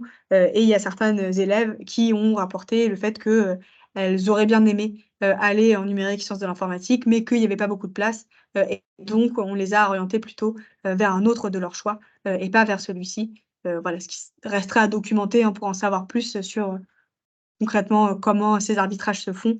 Est-ce que ce sont des arbitrages qui se font à grande échelle dans beaucoup d'établissements scolaires ou est-ce que ça reste des choses, isolées? Des exemples, là encore, j'en ai déjà donné quelques-uns, hein, d'une élève, par exemple, qui une bonne élève, hein, qui voulait devenir biologiste et elle en parle à ses professeurs. Elle dit: «Quand j'ai commencé à leur indiquer que je ne me sentais peut-être pas le mental de pouvoir encaisser le stress d'une filière S», bon, il y a plus S, hein, à son époque, il y avait déjà plus S, mais on voit que les filières, restent encore. Les professeurs lui ont dit: «Fais comme tu le sens. Si jamais tu te sens plus à l'aise en filière L, va plutôt prendre des spécialités littéraires». Donc là, on voit, hein, qu'on remet pas en on accompagne l'élève, hein, mais sans lui au lieu de lui peut-être la renforcer, en lien avec, ses capacités, de lui dire: «Bah, tu sais, pourquoi est-ce que S selon toi ça te paraît, stressant? Est-ce que tu penses que ça va être plus difficile? En même temps, tu es bonne élève, c'est ce que tu veux faire, tu veux devenir biologiste». On va tout de suite, la renvoyer vers une filière, qu'on estime va mieux lui correspondre, une filière L, en prenant des spécialités littéraires. Ou un autre exemple, ici donc d'une proviseure, hein, interviewée en 2019, qui exprime, sa propre analyse, sur la question de la réussite des filles et des garçons, dans les filières scientifiques. Elle dit: «Celles qui réussissent le mieux en filière scientifique sont plutôt des filles laborieuses. Les garçons qui réussissent sont des garçons qui naturellement ont une appétence pour les sciences. Ce sont des garçons qui fonctionnent très vite intellectuellement et qui, eux, ont beaucoup moins besoin de travailler». Voilà, un discours, hein, qui fait écho à des idées reçues sur, le fait que les filles sont plus scolaires et que leurs résultats scolaires sont liés à, leur travail, alors que les garçons, qui réussissent bien à l'école, sont en lien avec, enfin, ont des appétences, hein, et là, c'est carrément dit, ils ont naturellement une appétence pour les sciences, comme si naturellement on avait une appétence pour quoi que ce soit, hein, d'ailleurs. Et qui fonctionnent très vite intellectuellement, qui sont plus intelligents que la moyenne. Donc on voit ici comment, encore dans les discours portés par des directions d'établissement, on peut avoir une naturalisation, des compétences des filles et des garçons, sachant qu'encore une fois cet entretien, c'est fait dans le cadre, de cette étude, hein, donc c'est pas un propos qui aurait été pris, dans un contexte quelconque, on parlait du thème de façon très spécifique, et voilà, il y a encore, des personnes qui naturalisent et qui ramènent à quelque chose de physiologique, ces études. Je vois quelqu'un qui dit: «Cette proviseure ne doit pas connaître le centre nucléaire», et pourtant, c'est des établissements qui ont accepté que l'étude ait lieu dans leur établissement. Donc en plus, hein, on n'est pas, voilà, on n'est pas sur des établissements, qui à la base, enfin, il y a eu des changements dans les directions de certains, hein, mais sinon, qui sont pas forcément, non plus, réticents à travailler sur ces thèmes. Hem Ensuite, l'équipe de recherche s'est focalisée vraiment sur les enseignements, de numérique et de sciences de l'informatique avec donc des observations et des entretiens avec les élèves et avec les professeurs, de cette matière. Ce qu'elle constate, hein, donc, c'est 3 choses. D'abord, les filles sont exclues des dynamiques d'entraide. On attribue plus facilement des facilités, aux garçons, qu'aux filles, et puis les hésitations, un miroir, hein, les hésitations des filles, sont interprétées immédiatement comme une inadaptation à la matière, et tout ça pris ensemble, va contribuer à créer un sentiment d'incompétence, chez les filles qui ont choisi, qui ont suivi donc cet enseignement de spécialité numérique et sciences de l'informatique. Sur les dynamiques d'entraide, on revient à la question du placement, en classe, hein, entre autres, hem, pour dire que déjà les filles, subissent le fait d'être en minorité. Il y en a certaines qui, quand elles racontent leur arrivée dans leur classe de sciences numériques et informatique, certaines s'attendaient à ce qu'il y ait peu de filles, d'autres pas du tout, et se disent constatent qu'elles sont, la seule ou l'une des 2 seules filles, dans leur classe, et voilà, subissent un peu ça, ne savent pas trop, quoi en faire. Juste elles constatent, bon, voilà, elles se disent: «Bah, tant pis, on va pas se faire des copains, mais voilà, enfin, ce que montre la citation juste après, on est là pour étudier, mais quand même, il y a très peu de filles». Là, le petit dessin que vous voyez, hein, c'est un dessin, qui a été fait d'une observation en classe d'un cours de NSI où on représente les interactions fortes, avec un trait plein et les interactions faibles avec un trait pointillé, et le placement des élèves, donc G pour garçon, F pour fille. Et donc là, ce qu'on constate de façon, très claire, hein, c'est que les filles sont éloignées, physiquement, géographiquement dans l'espace classe, des autres élèves, et qu'elles sont coupées des dynamiques, des interactions. Donc les élèves en fait, heu au sein du cours, n'interagissent que très peu avec seulement une des 2 filles là dans ce cas-là, et assez peu, avec les autres. Et puis, et là c'est en lien avec les modalités pédagogiques aussi, de l'enseignement, de ces matières numériques et informatiques, on va constater que, les filles qui se retrouvent un peu isolées, qui ne sont pas là avec leurs copines ou leurs copains, vont se retrouver mis à distance, des dynamiques d'entraide qui peuvent jouer un rôle important, notamment, dans tous les cas où l'enseignement, est basé sur des enseignements un peu en autonomie, d'apprentissage, de tentative. Ah, on se loupe, on recommence, on essaye de se débrouiller du problème, qui sont souvent mis en avant, sur les questions de numérique, d'informatique, y compris dans le supérieur, mais pour lesquels il est crucial, c'est basé sur l'émulation entre pairs, hein, de pouvoir, s'aider et se débloquer quelque chose, revenir, se dire: «Ah moi j'ai compris ça comme ça, vas-y toi qu'est-ce que tu as mis?» Qui sont attachés, pour une partie, hein, à cette question de numérique et d'informatique. Là, on voit Amel, hein, qui était en 1re, qui parle, hein, donc de son expérience de minorité, subie. Elle s'est dit: «En fait, on n'est pas beaucoup de filles, c'est bizarre». Donc voilà, elle dit: «Bon, c'est pas grave». Dès le début, elle dit: «Ce n'est qu'une année, je fais ce que j'ai à faire, j'ai pas besoin d'être amie avec eux». Donc voilà, elle est en 1re, elle sait déjà elle imagine déjà dès le début, hein, qu'elle va du coup, abandonner pour la terminale, cette spécialité. Voilà, elle constate, cette différence, elle met pas d'autres mots que «c'est bizarre», mais tout de suite on voit que, bah, c'est quelque chose quand même qui la sécurise pas ou qui lui donne pas envie, de poursuivre dans cette matière puisqu'elle dit: «C'est pas grave, c'est qu'une année». Et puis une autre élève, hein, Nargis, qui parle elle de l'exclusion des dynamiques d'entraide. Donc l'enquêtrice lui demande: «Est-ce que vous vous aidez parfois?» Elle répond: Oui, enfin plutôt eux, pas moi. Mais je pense que du coup, ce groupe de garçons vont le faire. J'ai entendu qu'ils vont faire les 10 sujets ensemble et qu'ils vont les faire corriger. Donc là, moi, je vais faire les 10 moi-même. Donc là, on voit de façon très concrète, hein, ce que ça a comme conséquence.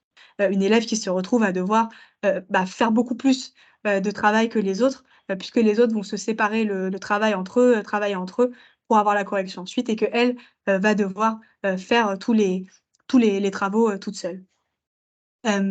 C'est intéressant, il y a des adultes, hein, qui du coup, qui parlent de, comment, ayant pris conscience de ça, ils ou elles ont changé leur modalité d'enseignement, en fait, pour aller vers, moins de travaux, en autonomie tout de suite, pour essayer justement de renforcer les élèves, qui ne se sentiraient pas, à l'aise immédiatement ou, on va pas les laisser, comme ça, heu faire des choses, sans les guider ou en les aidant assez peu, comme ça pouvait l'être, pour justement essayer de rattraper les élèves, qui arrivaient non pas pour confirmer leur intérêt dans la matière, mais pour apprendre des choses, et pour pouvoir, travailler là-dessus.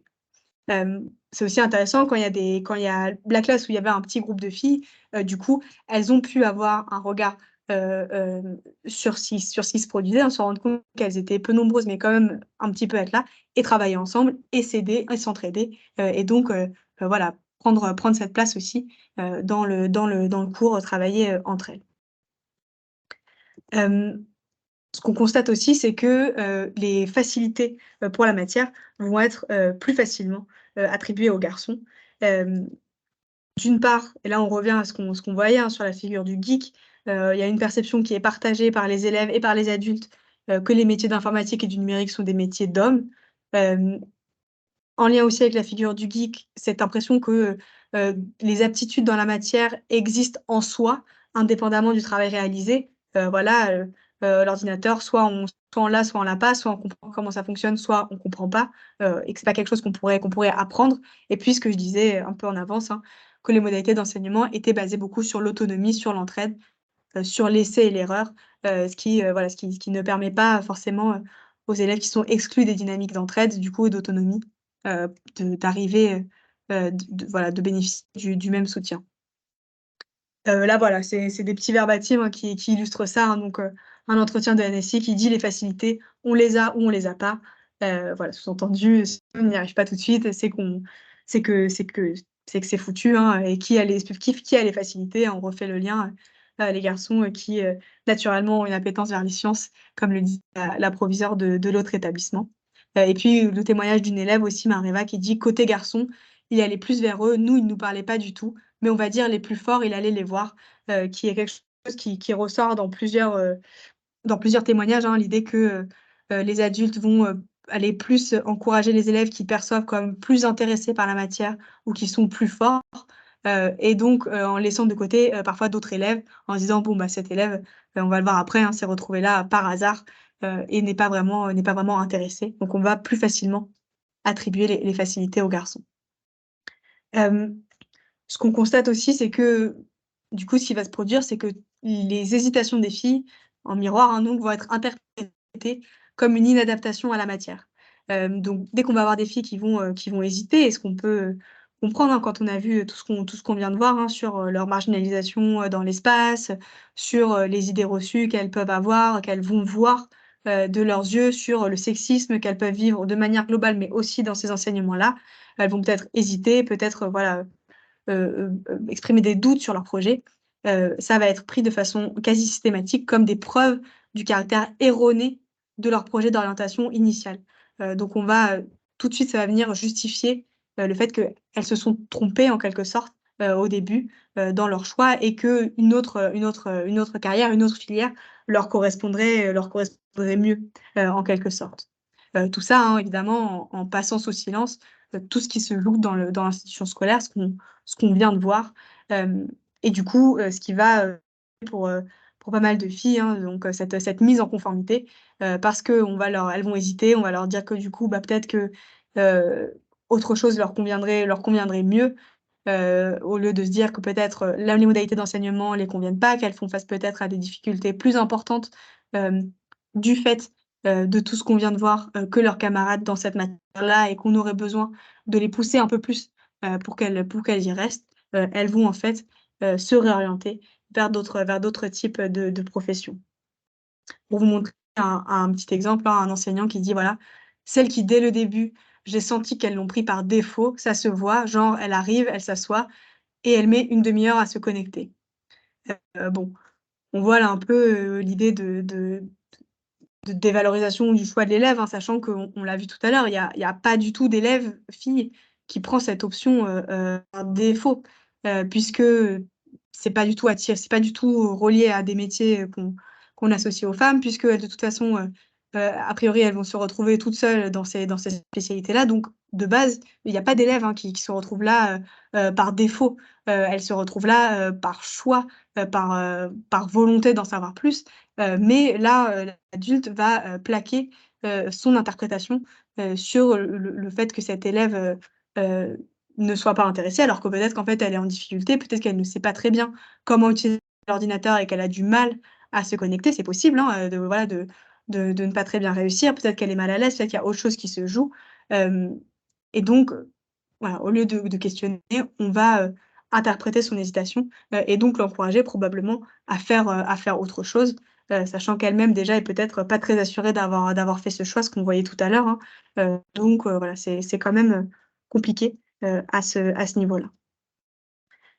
Tout ça, hein, c'est, en lien beaucoup avec, les équipes éducatives qui, pour une grande partie, n'ont pas accès là, on est là et c'est chouette, hein, qui n'ont pas forcément accès à de la formation, à des informations spécifiques, sur ces sujets-là, et qui, se retrouvent, avec des niveaux, différents de prise en compte et d'action, par rapport à ces thèmes, et au thème global, hein, au-delà des professeurs de matières scientifiques et de NSI, au thème global des questions de sexisme et d'égalité femmes-hommes dans les établissements scolaires. L'équipe de recherche a proposé une typologie, hein, en fonction des adultes qui ont été rencontrés dans le cadre de l'étude. Donc les sensibilisés, les indifférents, indifférentes et les réfractaires. Donc c'est intéressant, c'est pas vraiment, pas enfin, c'est une typologie, hein, elle peut être, critiquée et remise en question, mais on voit quand même, déjà, ce qui peut se jouer, ce qui est montré, donc les sensibilisés, il y en a très, très peu en fait, hein, c'est une minorité, qui est consciente, de ce qui se joue, en classe, hein, probablement qui assiste à ce webinaire, mais qui, ne sait pas trop, comment faire et surtout qui a l'impression, que, ces sujets ne sont pas, prioritaires dans l'institution, qu'elles ne vont pas avoir le soutien, de leurs collègues, pour travailler là-dessus et qui du coup, n'arrivent pas ou pas beaucoup à mettre des choses en place. C'est le cas, par exemple, des sensibilisés dans l'étude, hein, d'une professeure de physique-chimie, qui, demande au sein de son équipe, qui décide elle-même de devenir la professeure de NSI, heu, en se disant, «Il faut que ce soit une femme qui soit l'enseignante de cette matière, pour que des filles, puissent, venir là-dedans» et souvent, c'est des gens aussi, notamment pour les professeurs, de spécialités scientifiques, qui ont leur propre vécu, de réalisation ou qui ont vécu, des discriminations, et des violences, dans le cadre de leur propre parcours de carrière ou d'études, et donc qui en ont conscience et qui veulent tout mettre en place, pour éviter que ça arrive, aux autres élèves. Mais globalement, dans l'échantillon, là, dans l'étude, en termes de nombre, c'est très, très peu. Il y en a très, très peu qui correspondent à ce profil. Le plus gros, c'est ce qu'elles ont appelé les indifférents, indifférentes. Un groupe de personnes, qui a une perception un peu, vague de, oui, le lycée, dans le lycée, il y a aussi des inégalités. Bah, c'est normal, les inégalités, elles viennent de l'extérieur, donc il y a pas de raison, qu'elles n'existent pas dans le lycée, mais qui n'ont pas conscience, du fait que des inégalités se produisent et se reproduisent aussi au lycée, et qui, estiment que ça n'est donc pas de leur rôle, ou qui ont conscience de ça, mais estiment quand même que ça n'est pas de leur rôle, de travailler sur ces thèmes-là. Et donc qui, ne font pas forcément, de travail en plus, hein, puisque finalement c'est aussi un peu ça, hein, pour, apprendre des choses sur ces thèmes-là, pour pouvoir ensuite adapter leur pratique professionnelle, en lien avec ces questions. Et puis la dernière catégorie, ce sont les réfractaires. Et là malheureusement, il y en a, hein, il y en a pas autant que les indifférents, indifférentes, mais il y en a quand même, qui ne reconnaissent pas les discriminations, qui sont vécues par les filles, qui vont être les mêmes qui vont avoir tendance à minimiser, les comportements sexistes, le climat sexiste, voire les violences à caractère sexuel qui peuvent avoir lieu dans les établissements, et ou qui vont, naturaliser, rendre, voilà, enfin, naturaliser les différences, et donc justifier par la nature le fait qu'il y a pas besoin, de d'aller contre la nature et donc de travailler pour plus d'égalité. Pour donner encore un exemple, hein, donc en 2021, quelqu'un voilà qui on ne reconnaît pas, ces discriminations, qui dit: «Physiologiquement, on a des sensibilités différentes. Le corps humain, on voit bien qu'on n'est pas constitué de la même façon. Émotionnellement, on ne ressent pas les choses de la même façon, fille ou garçon et du coup, c'est pour ça que je ne vais pas dans le terrain du genre, mais plus au physiologique». Donc on voit enfin, on imagine, hein, toutes les implications que ça va avoir sur l'interprétation des choix des élèves, des comportements des élèves, des comportements, des adultes, des comment, lors d'un conseil de classe, hein, si ce membre de l'équipe de direction est présent, ça va pouvoir, aussi orienter, les choix qui vont être faits. Tout ça, hein, c'est que, voilà, mmh, c'est c'est aussi en lien avec un cadre plus large, hein. Bien sûr, il y a des textes, un cadre légal qui est favorable aux questions d'égalité femmes-hommes, des initiatives qui existent, mais et particulièrement, pendant le temps de l'étude, hein, il y a eu des positionnements institutionnels à très haut niveau, qui étaient, peu favorables à l'instauration d'un climat de lutte contre les inégalités femmes-hommes. Par exemple, c'est un enjeu qui n'a pas été explicitement mis en avant, dans la réforme, du lycée, qui était une réforme, qui est présentée pour plus d'égalité, mais sans p nommer explicitement, ce sujet-là. C'est la période aussi où il y a eu la circulaire, qui interdit, dans l'activité pédagogique avec les élèves le point médian. Cette circulaire, promeut, le fait d'avoir une expression, non sexiste, hein, mais c'est pas du tout ça qu'on a retenu et que tout le monde a retenu. C'est aussi, pendant l'étude, le moment où, il y a eu tous les débats sur la tenue, des jeunes lycéennes, notamment, suite au mouvement du 14 septembre, où les lycéennes, demandaient le droit de disposer de leur corps et de se vêtir, comme elles voulaient dans les établissements scolaires. Donc on voit bien, qu'il y a aussi des signaux, qui sont entendus et qui sont utilisés, par les collègues réfractaires, qui en fait arrivent à mobiliser tout ça pour bloquer, aussi, les initiatives peut-être, des adultes sensibilisés, qui souhaiteraient travailler, sur ces questions-là. Donc ce qu'on constate, hein, de manière, globale, hein, un peu pour conclure sur les constats qu'on a fait lors de cette étude, c'est que globalement et là c'est le moment où on est un peu déprimé, hein, mais c'est que le lycée, échoue dans la remise en cause des déterminismes genrés et renforce, les logiques qui affectent les choix d'orientation qui vont être différents, entre les filles et les garçons, les jeunes femmes, les jeunes hommes. En conséquence, les choix d'orientation continuent d'être faits en fonction du genre. Les filières masculines, notamment informatique et numérique, mais pas que, sont, désertées par les filles, et les rares filles qui s'y engagent vont, pour la plupart, ensuite les abandonner. Donc, voilà, on voit vraiment ce qui se produit au lycée, qui les pousse à changer leur choix de carrière.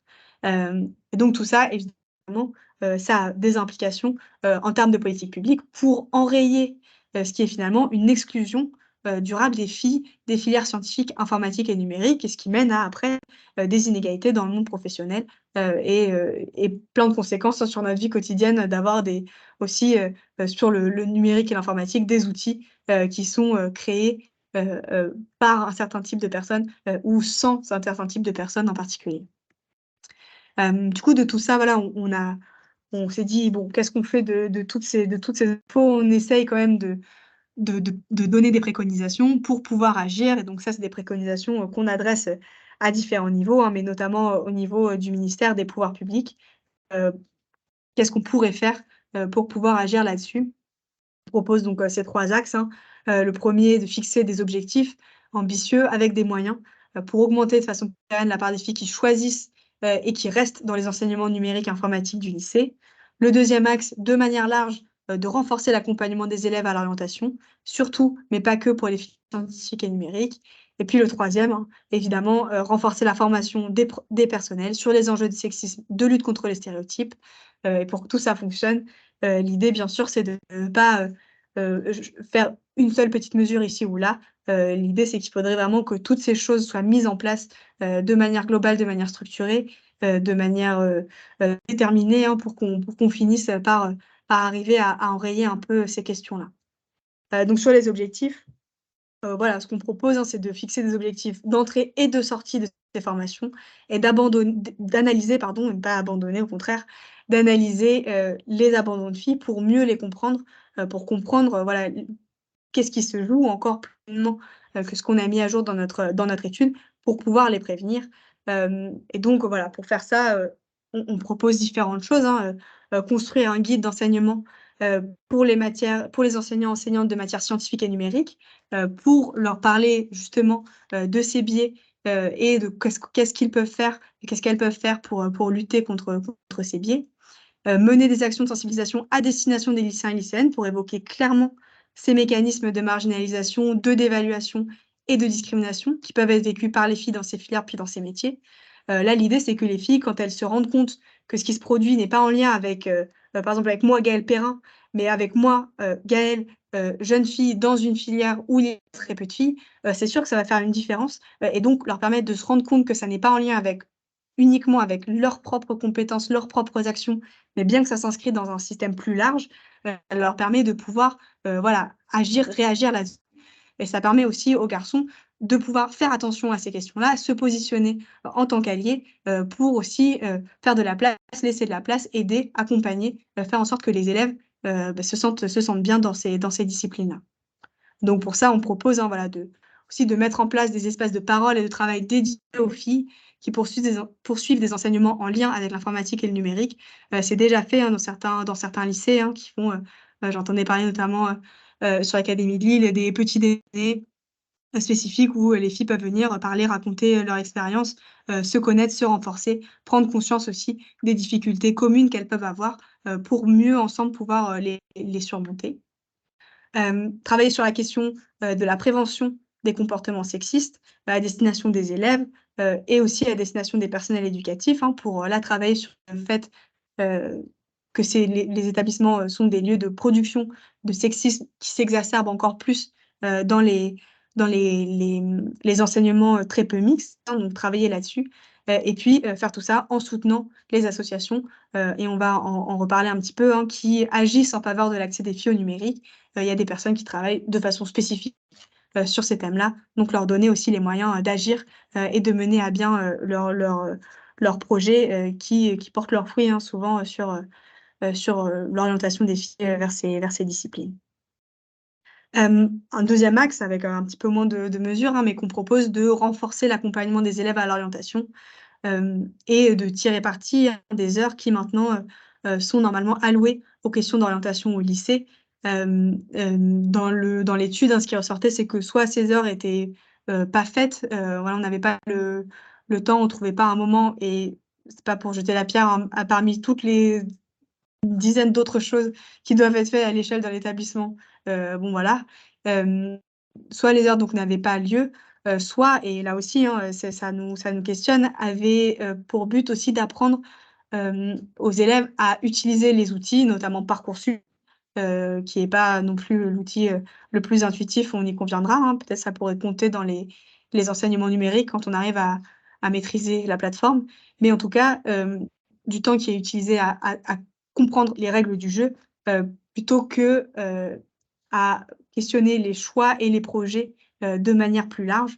Donc on se dit que là-dessus, on pourrait peut-être, au niveau, du ministère, hein, construire un programme, avec, des ressources, pour pouvoir aborder différents thèmes et mieux accompagner, les élèves, et voilà, notamment accompagner à l'orientation égalitaire dans les filières numériques et scientifiques, puisqu'on sait, et on sait depuis longtemps, qu'il y a des besoins en particulier, là-dessus. Et puis la question de la communication sur la diversité des métiers et des secteurs auxquels les disciplines scientifiques et numériques permettent d'accéder. Il y a déjà des initiatives, hein, qui existent, mais voilà, renforcer ça, pour aussi que les élèves, aient une meilleure vision, heu, qui s'éloigne, du stéréotype, parce qu'on a des vraies connaissances sur, les différents métiers qui sont en lien avec le numérique et l'informatique, sur ce qu'on peut faire, sur comment on va pouvoir travailler, en équipe sur ces thèmes, et les débouchés que ça peut avoir, pour pouvoir intéresser, le plus possible d'élèves, sans stéréotype. Et puis le troisième axe, là bon, nous on a l'impression qu'on en parle tout le temps au centre Hubertine Auclair, vous en doutez, mais visiblement il y a, des besoins forts de formation, des personnels, puisque c'est bien beau de faire tout ça, mais il faut, avoir, du temps, pour pouvoir se former sur ces thèmes, pour pouvoir prendre du recul sur ces pratiques, pour pouvoir modifier ces pratiques, donc renforcer vraiment la formation des personnels sur les enjeux de sexisme et de lutte contre les stéréotypes de manière large, mais aussi, en lien, avec, les questions, du numérique et d'informatique, et là, voilà, se dire, à tous les niveaux, hein, finalement, au niveau des décideurs, des décideuses, des cadres, qui vont travailler sur les programmes, sur les modalités d'enseignement, au niveau des équipes enseignantes éducatives, de l'accompagnement à l'orientation, des équipes de direction, hein, on l'a vu, des équipes de vie scolaire, donc voilà, essayer de travailler de manière large pour améliorer les climats dans les établissements scolaires et puis travailler aussi en particulier avec les enseignants, enseignantes des matières, où il y a de fortes, où il y a peu de mixité en fait, hein, et des professionnels de l'orientation, pour que constamment ces personnes puissent avoir en tête, cet aspect-là, dans leur travail. Voilà, pour faire tout ça, hein, il faut, effectivement, former des formateurs et des formatrices, pour que tout ça puisse se dérouler et qu'on puisse, réussir à former la diversité et le nombre de personnel suffisant, pour que, voilà, ça puisse changer, de façon durable. On voulait aussi sur la fin de ce webinaire vous donner quelques billes avec des ressources, qui existent pour que vous puissiez aussi, agir, à votre niveau si vous travaillez dans un établissement scolaire, donc vous orienter. Il y a pas mal de ressources qui existent, hein. Là, on vous en propose, quelques-unes.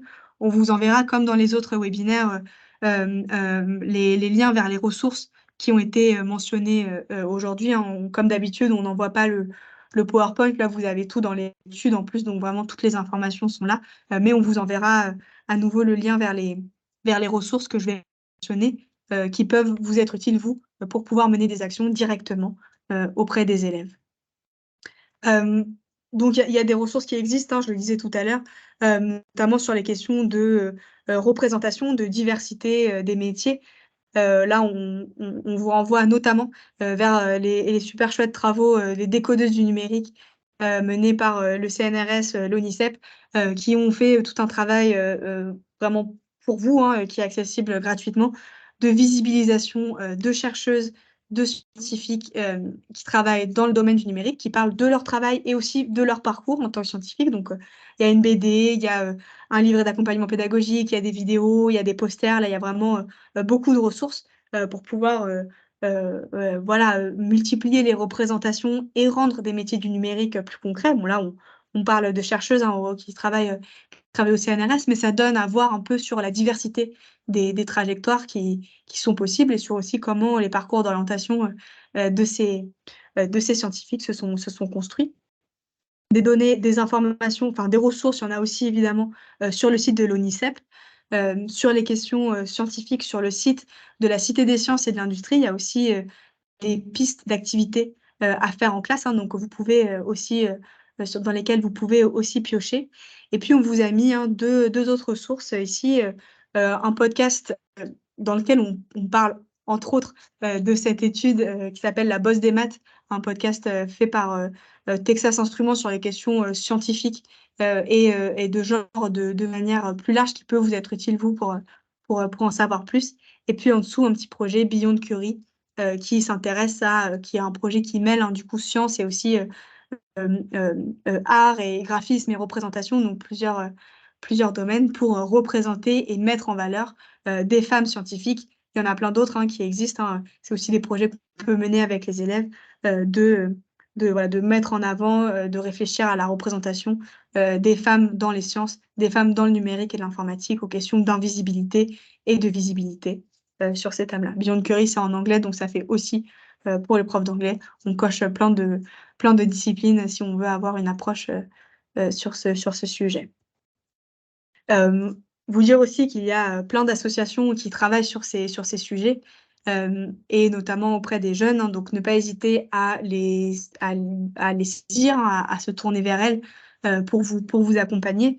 Une des associations, qui travaille beaucoup sur ces thèmes, c'est l'association Becomtech, peut-être que vous connaissez, hein, qui, propose notamment des stages, pour des jeunes filles, sur les questions de numérique.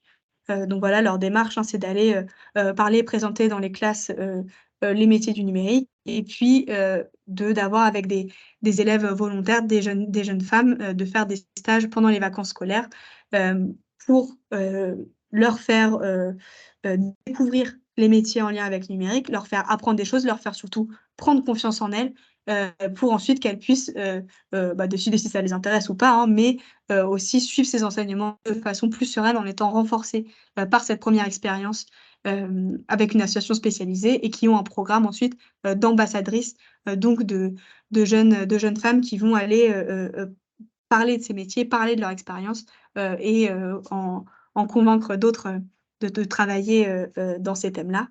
Vous avez d'autres associations, hein, spécialisées, Elles bougent, Femmes ingénieures qui travaillent, sur ces thèmes-là. Dans la région Île-de-France, le dispositif Olympe, pour accompagner les filles vers les carrières, scientifiques. Hem et puis, je cite ici l'association Femmes et Mathématiques, qui propose des journées, qui s'appellent Filles, maths et informatique, une équation lumineuse, qui, sont programmées à la demande, donc il ne faut pas hésiter à les contacter. Le but, c'est, d'amener des groupes d'élèves de collège ou lycée, des groupes de filles, dans des universités pour qu'elles puissent faire la connaissance, de chercheuses, de scientifiques, qui vont leur parler, de leur métier. Souvent, c'est relié aussi avec un spectacle la compagnie de théâtre, L'Abs, l'équipe du matin, qui travaille sur les questions d'orientation, donc de théâtre forum, de rencontres avec, avec des scientifiques. C'est souvent des journées, très riches, très appréciées des élèves, donc voilà, qui peuvent, peut-être aussi, être une ressource pour vous. Et puis, on vous renverra aussi le lien vers, les actes du colloque 2022 de l'association Femmes et Sciences, qui était spécifiquement, sur la question numérique, qui peuvent vous aider aussi vous à avoir des ressources, sur ce thème-là. Nous, au Centre Hubertine Auclair, on a aussi, quelques ressources qui peuvent vous intéresser. On a notamment, l'an dernier, sorti une campagne, sur les questions d'orientation à destination des jeunes de collège et de lycée, qui s'appelle «Ma voix, mon choix», sur laquelle on a travaillé avec, ces 4 affiches, puis un petit peu quelques autres visuels sur le site mavoixmonchoix.fr, avec le but, d'interpeller les élèves, hein, avec ces bouches un peu moches qui nous disent des trucs horribles, pour, voilà, se questionner sur, ses propres perceptions qu'on peut avoir, des métiers, et voilà, engager une discussion, avec les élèves. Il y a un petit guide aussi, pour les professionnels qui, reprend des éléments, de cadrage, de contexte pour vous aider ou pour aider des collègues aussi à aborder ces questions, avec les élèves. Et puis, d'autres sources pour agir, en classe. Nous, on a plusieurs, kits d'affiches au Centre Hubertine Auclair que vous pouvez retrouver en PDF sur notre site ou alors, commander, et les recevoir dans votre établissement scolaire. Un kit d'affiches sur le numérique, hein, c'est pour les garçons et les filles, qui reprend, des chiffres clés, quelques grands constats sur le numérique. L'autre à côté, sur, l'égalité professionnelle, donc qui montre des figures de femmes pionnières dans leur champ, respectif, pour avoir une réflexion aussi plus large, sur les questions d'orientation et d'égalité professionnelle. Une exposition, donc là, pour les personnes qui sont basées en Île-de-France, hein, que vous pouvez emprunter, au Centre Hubertine Auclair, les Découvreuses anonymes. Et puis notre site Stop Cybersexisme dont je parlais tout à l'heure, hein, pour toutes les questions de violence, en ligne, et des courts-métrages aussi qui ont été, créés par l'association, Femmes et Cinéma, qui s'appelle Phénoménal, qui sont des courts-métrages sur les questions du genre et des carrières scientifiques, qui sont, super bien faits, super chouettes, et que vous pouvez, hem, obtenir de la part de l'association pour faire des projections. Donc si vous voulez, organiser, une projection, même, de manière large, avec, des familles, avec des élèves, voilà, c'est des courts-métrages auxquels vous pouvez avoir accès, voilà, elles cèdent les droits, hein, pour ce type de projection, justement parce que leur but, est bien d'avoir, un impact, notamment sur les jeunes et sur leur choix d'orientation. Donc n'hésitez pas aussi à les contacter, pour pouvoir, avoir accès à ces courts-métrages, qui sont tout récents, qui sont sortis là, à l'automne dernier. Voilà, il y a plein d'autres sources, hein, mais ça vous donne déjà, quelques pistes, pour pouvoir travailler, avec les élèves. Je vous ai remis ici, hein, mais vous les connaissez peut-être déjà, les autres ressources du Centre Hubertine Auclair, qui permettent de travailler plus largement sur, les climats sexistes dans les établissements scolaires, sur les questions d'égalité, nos campagnes, hein, qu'on publie tous les ans, nos expositions, la malle bibliographique qu'on a préparée pour les élèves du second degré pour vous donner des idées si vous cherchez des ressources pour travailler là-dessus. Donc tout ça, c'est vraiment là pour vous, hein, pour vous aider. Donc il ne faut pas hésiter à vous en saisir, à travailler avec ces ressources. Et puis voilà, pour conclure, hein, on avait déjà vu ce petit visuel, mais je le remets, bon, déjà parce que j'aime beaucoup l'illustration d'Élise Gravel et puis parce que je trouve que ça résume bien ce qu'on se dit, hein. Le but de tout ça, et notamment sur les questions d'orientation, c'est d'ouvrir le champ des possibles, de permettre à tous les élèves de se diriger vers toutes les carrières et aussi de travailler là-dessus pour pas qu'on se retrouve, nous, parmi les indifférents, indifférentes, hein, qui finalement voilà, n'agissent pas et donc ne voient pas ou reproduisent sans le vouloir des inégalités, voilà, des inégalités sur la base de stéréotypes, de pratiques biaisées dans les classes et au-delà des classes chez les jeunes personnes que l'on accompagne pendant cette petite partie de leur vie, qui est cette grosse partie de leur vie, qui est leur temps à l'école primaire et secondaire. Donc voilà, pour dire que votre rôle, encore une fois, et vous le savez déjà, je vous apprends rien, mais est crucial et particulièrement sur ces sujets-là. Je propose qu'on prenne quelques questions s'il y en a. Il nous reste encore un petit peu de temps, mais j'espère que ça vous aura donné envie, en tout cas, d'aller lire l'étude et puis de travailler sur ces thèmes au sein de vos établissements scolaires. Nous, au centre, on reste disponible, hein, pour aussi pour vous aider si besoin, pour répondre à des questions, pour vous orienter vers des associations, vers des structures qui travaillent sur ces thèmes aussi et qui peuvent vous aider dans la mise en place de vos actions. Voilà, donc si vous avez des questions, n'hésitez pas, je vais regarder un petit peu dans le chat et sinon peut-être que Anna a noté au cours du webinaire des questions différentes, mais je ne sais pas, Anna, si tu as d'ailleurs accès à ton micro. Je vais regarder ça.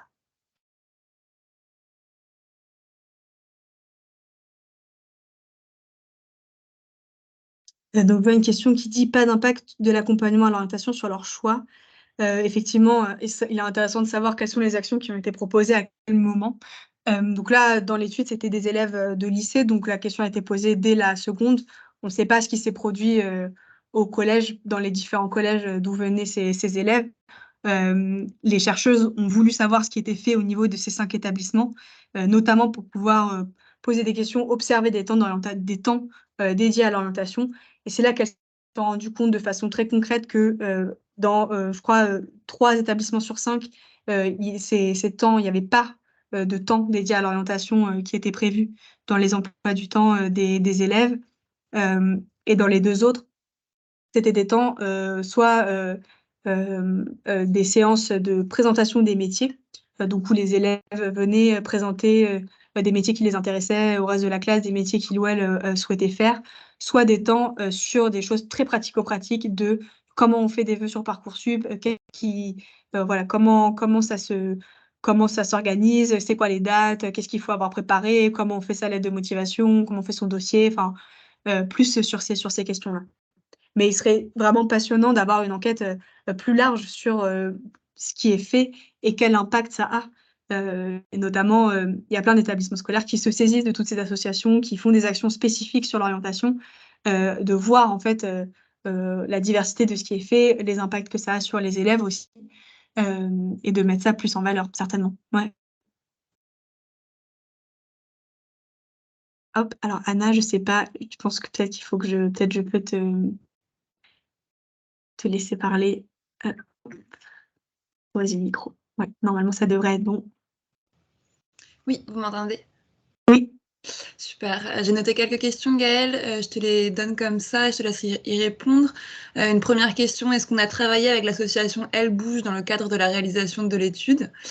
Une autre question, notamment quand au départ tu présentais donc les stéréotypes sexistes sur la figure du geek, et cetera, et de manière générale dans les filières liées aux sciences, de demander est-ce qu'il y a finalement un effet miroir ou en tout cas un comparable avec les matières littéraires? Est-ce qu'on retrouve aussi le même phénomène de stéréotypes sexistes et avec du coup des filières où les garçons seraient minoritaires?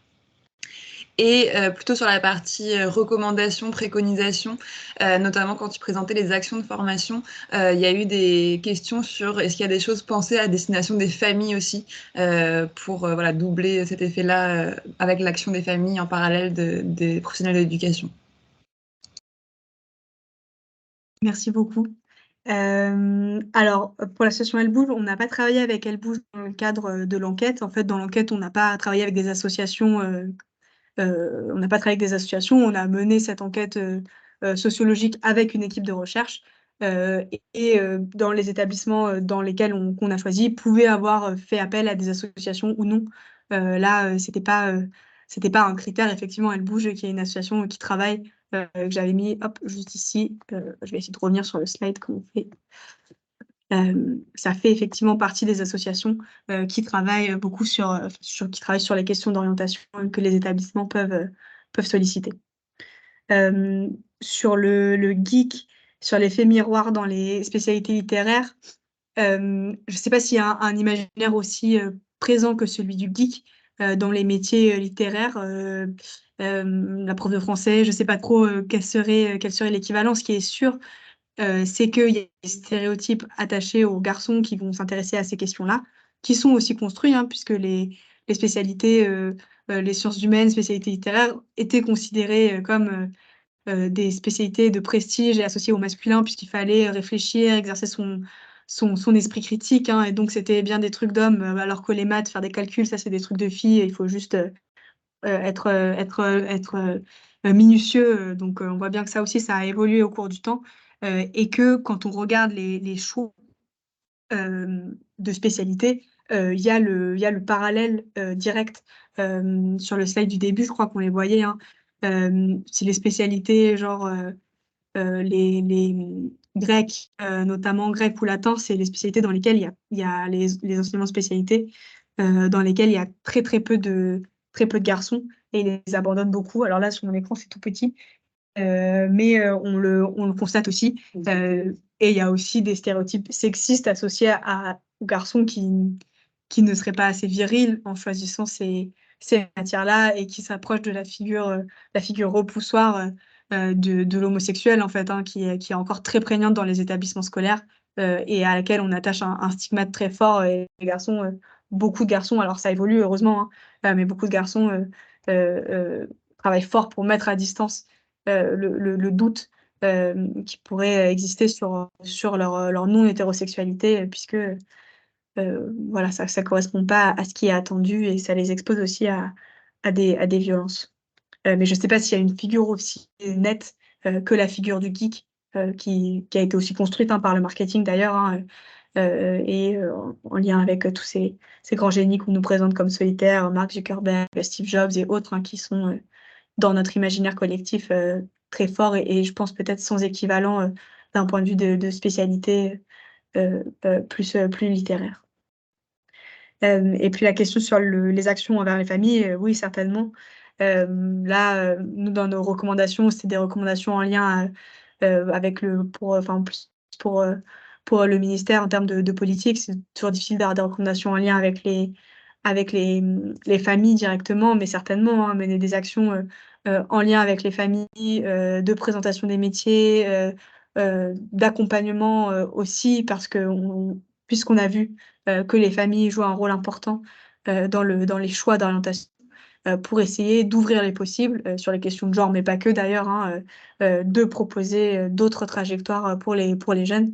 C'est sûr qu'il y aurait beaucoup de travail à faire là-dessus, et oui, c'est sûr que on peut s'en saisir, ouais. Ouais, pour compléter, du coup, il y a eu aussi beaucoup de retours dans le chat par rapport au verbatim, hein, beaucoup de réactions par rapport aux différents verbatims que tu as pu présenter. Et puis quelques partages d'expériences que je me permets du coup de redire à l'oral, notamment une personne qui constate un signe positif qu'elle a pu expérimenter, où les filles dans ces filières, dès qu'elles ont des signaux ou des accompagnements, notamment de la part de la communauté pédagogique, elles peuvent très rapidement être à nouveau valorisées. Donc voilà, là aussi, l'importance de déjà mettre en place des petites actions, ça a des effets concrets. Et puis, un peu plus négatif, mais qui allait justement dans le sens des verbatims que tu présentais, un enseignant qui confiait récemment qu'il n'avait pas la perception de faire la différence entre des filles et les garçons, mais effectivement, il avait finalement pris conscience qu'il donnait toujours la parole aux garçons en premier, afin d'avoir la paix dans la classe, car les garçons sont souvent turbulents. Donc ça rejoint aussi effectivement ce que tu disais sur ces différents stéréotypes. Oui, merci, carrément, le côté, la paix dans la classe, c'est un facteur, hyper, enfin, je cette personne que elle est pas toute seule, hein. C'est sûr que, c'est souvent ce qui ressort. Évidemment, on a 1000 choses à gérer, 1000 impératifs, et donc on fait des arbitrages, voilà, j'ai envie que mon cours se passe bien, donc peut-être que je vais pas, reprendre systématiquement, les élèves qui font des blagues sexistes parce qu'en fait, sinon, je vais faire que ça et je vais jamais m'en sortir, donc peut-être que c'est plus simple que de laisser passer ou, de sourire ou d'essayer de refaire une blague en retour en espérant que ça calme le jeu, ou alors je vais donner la parole, pour que, le les élèves, restent calmes ou continuent de suivre le cours, à chaque fois à voilà, à réfléchir avec les conséquences que ça a, sur le reste de la classe, sur les autres élèves, sur les messages qu'on va faire passer à tout le monde. Heu, voilà, qu'est-ce qu'on va encourager, qu'est-ce qu'on va décourager comme type de comportement? Mais effectivement, c'est pas évident et c'est déjà enfin, un premier pas énorme que de prendre le recul sur sa propre pratique et de constater, des choses qu'on peut faire, sans en avoir, l'intention finalement, hein, c'est ça, sans penser à mal ou mmh.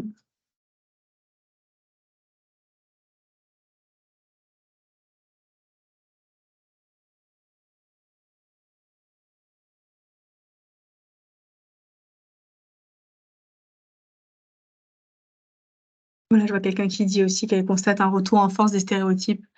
Oui, malheureusement, ça va pas toujours. Il y a beaucoup de choses qui avancent, hein, mais c'est pas toujours linéaire. On le sait bien, les travaux, les progrès, sur ces questions-là, d'où l'importance encore une fois de, bah, pour nous, hein, de rester mobilisés, de rester vigilants, vigilantes, pour ne pas lâcher sur ces thèmes et réussir à continuer à faire progresser, les questions d'égalité. Mmh. Voilà, s'il y a pas d'autres questions, peut-être qu'on va pouvoir, conclure ce webinaire.